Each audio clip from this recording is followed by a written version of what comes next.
Credit cards. Credit cards let people buy things now and pay later. They are useful for emergencies or online shopping. Many people like using them because they are simple and convenient. However, credit cards can also be risky. If someone spends too much, they may not be able to pay the bill. When that happens, the bank charges interest. The debt becomes bigger and harder to control. To use a credit card responsibly, people should only buy what they can afford. They should pay the full amount every month. This helps avoid interest and keeps the card safe to use. Credit cards can also help people build a credit history. A good credit history makes it easier to get loans in the future. Banks trust people who make payments on time.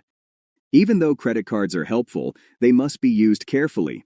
Staying responsible protects people from stress and financial problems.